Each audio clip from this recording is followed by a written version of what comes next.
It's my 40-week bump date. Am I really doing this? This week they say the baby is the size of, well, a baby. Because let's be honest, he's done. Are you kidding me? Look at that thing. It's huge. I'm literally about to explode. I'm 40 weeks pregnant. I can't believe I'm doing a 40-week bump date. Let's get this over with. Hey guys, and welcome to my 40-week bump date. I actually say the baby's the size of a jackfruit, but I can't even, like, what? No, he's just the size of a baby. He's literally ready to come out. And it's so funny because Ollie was born at 37 weeks, as you know, at the beginning of 37. So technically, Ollie was a month old by the time I reached like this point in my pregnancy, which this is definitely a 40+ week bump date. I'm getting very close to 41 weeks at this point, but I thought I should just go ahead and film something if I have the energy and the motivation at the moment to do it, because I'm 40 weeks. I'm definitely past 39. I made it to 40 weeks. I'm probably gonna hit my 41 week mark, and so I thought I really should, you know, just document the last final days of this pregnancy, because it's been a crazy roller coaster this past week or two, and I want to make sure that I document it for me to always look back on and remember. So this week I can say that I have officially gained a solid 30 pounds for the pregnancy, which again I think is really good. I may fluctuate 1 to 2 pounds up or down, but yeah, 30 pounds, I think that's pretty normal, pretty typical, and I am happy with that. So if you've been watching my daily vlog channel, you'll probably know that there's been a lot going on in the past couple weeks.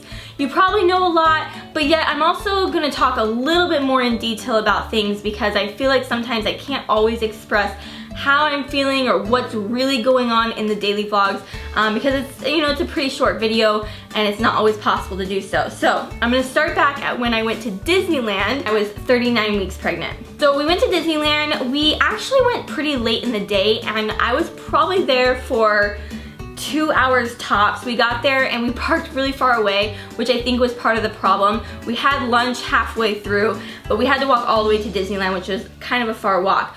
As soon as we got to Disneyland, I instantly started feeling sort of this backache that I was like, that doesn't feel right, but it's okay for now. Went and watched a couple of shows with Ollie and did some indoor activities, just so that, because it was actually a really super hot day. Within like the second or third show that we had been at, I was like, done. I said, nope, I need to go home. My back is killing me and I can't do this anymore. I started to realize that my back was in such excruciating pain that I actually was having contractions, but I wasn't sure if they were consistent, because my back was in so much pain that it was hard for me to even think about the contractions, if that makes sense. It was almost like there was no break between the contractions, especially when I was at Disneyland walking around. So it was hard to tell between them, which made it a little bit more difficult and actually started to like kind of stress me out more. Now I don't know where to go. Should I go to the hospital or should I go home? So the process of getting to our car was kind of a long process, because we didn't want to take that long walk back to the car. So we thought, let's just go ahead and get a ride to the car. But that ended up taking a lot longer than we had thought, and it probably would have been way smarter to just walk to the car instead of waiting. Once I got in the car, I was in a lot of pain, almost an excruciating amount of pain, but I still felt like I needed to get home, take a bath, relax, and hopefully things would die down and that it wouldn't need to be, you know, taken to the hospital or anything. I do want to say I drank a lot of water that day. We were honestly at Disneyland for probably a total of 2 hours tops, 2 to 3 hours at the very most.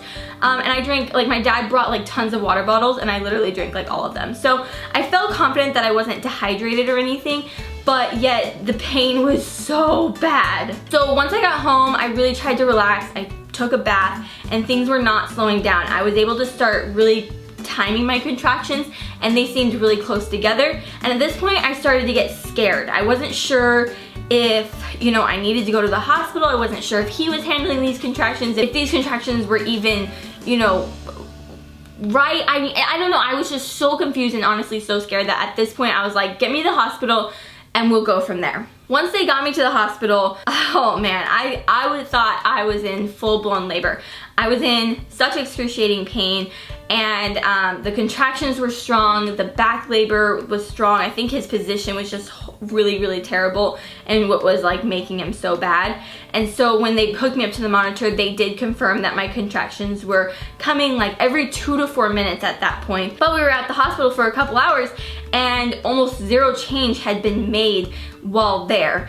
And so at that point they were like, well, it sounds like you're in early labor, so you should go to the hotel, labor as much as you can at the hotel, and then come back to the hospital when things start to really, really pick up, and we'll check you again and see what's going on. So that's exactly what we did. But as soon as we got to the hotel, I took actually a Tylenol PM this time because that's what they told me to do and try and sleep. And when I went to bed, which I was in so much pain, but at the same time I was like, I'm in pain, I'm in labor, this is okay, I'm gonna have a baby, you know, like we can do this. And I said, okay, so just go to sleep, and when you wake up in excruciating pain, then it will be go time, then we can have a baby. And so I went to sleep, and I just slowly throughout the night realized that everything was just definitely dying down. My back was not hurting as bad, my contractions were coming as closer together, and a part of me was so sad. I mean, I just was so sad. I thought, I just went through so much pain, so much labor, thinking it's okay, I'm in pain because I'm gonna have a baby, and then it didn't happen. We spent the next day, you know, really trying to get things started again as per our midwife's advice. And they actually did end up starting back up that night. Not as bad as the first night, but definitely still in a lot of pain, still having that back labor, back pain and contractions. But then we went back to the hospital, no change whatsoever in my cervix, and the contractions died down again. And basically I've been doing that for a week and a half or so now. And definitely nothing as excruciating as the first and second night. I think I spent a lot of time really trying to turn him so that he was in a better position so that I was not having excruciating back pain. So that has been so much better, and I'm so happy about that. But definitely still was dealing with a lot of contractions. There are nights where I'm like, this is it, okay, I'm just gonna, you know, get through this, and as soon as I scream, I'm headed to the hospital. I just need one scream to come out of my mouth. And I'm just praying and begging God that like I will scream on the next contraction, because that's all I want is to scream so that I can go to the hospital. But I never scream. I'm usually okay, even though it hurts very badly. It's not enough to make me go to the hospital, and then eventually they go away. So it's just been a roller coaster of emotion the last couple of weeks, and now at this point I still have contractions.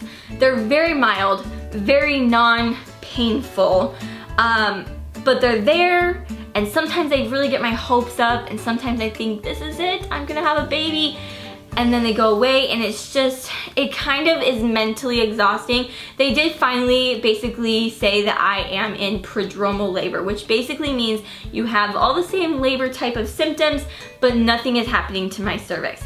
Now, the good thing is that a lot of people say that when you have this type of prodromal labor, when you actually do go into real labor, it may go faster or quicker than, you know, you would have without the prodromal labor. So I do think of it as a good thing, but yet it is just very emotional. There are times where I get scared, and there's times where I get like fed up and sad, and you know, I'm like, why am I doing this? Am I making the right decisions for this child?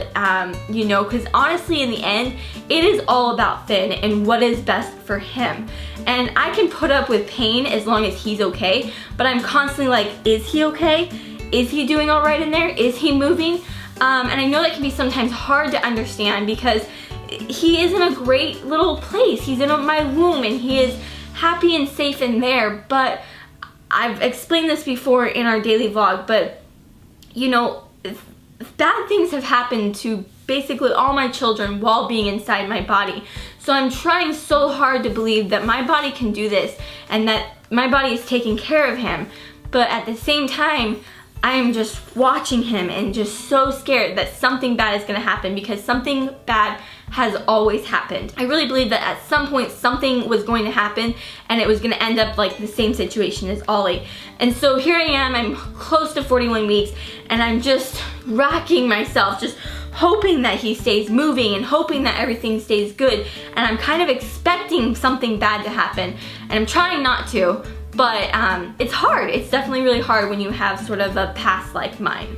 So at one point they were worried that I had a lot of fluid, which I know I do have a lot of fluid in my belly. Sometimes I'm like, it's just like a lot.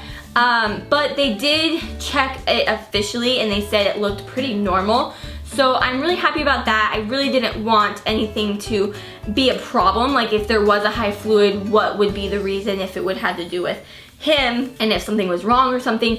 But it sounds like everything is good there and I'm happy about that. So really quick before I go too much further on, I wanted to talk about some different things that I've been doing to induce labor because I get a lot of advice, a lot of questions, and a lot of things, and I just wanted to say I have done almost everything out there that is safe to do to help induce labor, and obviously I can say that none of them have worked at this point, but I don't want anyone to think that it doesn't work. I think that things work differently for every single woman. So what worked for you every single time in your pregnancy, I think that that's what works for you, and it didn't work for me for whatever reason, So it's like we made these yummy, labor-inducing cupcakes that work for like a lot of women. It didn't work for me, but I mean, maybe it would work for someone else. I don't really know. But yes, we have tried a lot of different induction methods that are safe. I will say the biggest advice that people have given to me is sex, and I'll just let you know, Brian is a very happy guy. Nothing's working. I don't know why it doesn't work for me, but like I said, once again, I do believe in that something will work for some women and just not for me. But, and maybe at some point it will work, and maybe there will be a thing and I'll say, I got the key, I know what it is, but it doesn't mean it will work for you either. So at this point, I'm very close at 41 weeks, and now is the point where we decide what is safest for Finn. What do we do from here? What are our choices and all of that?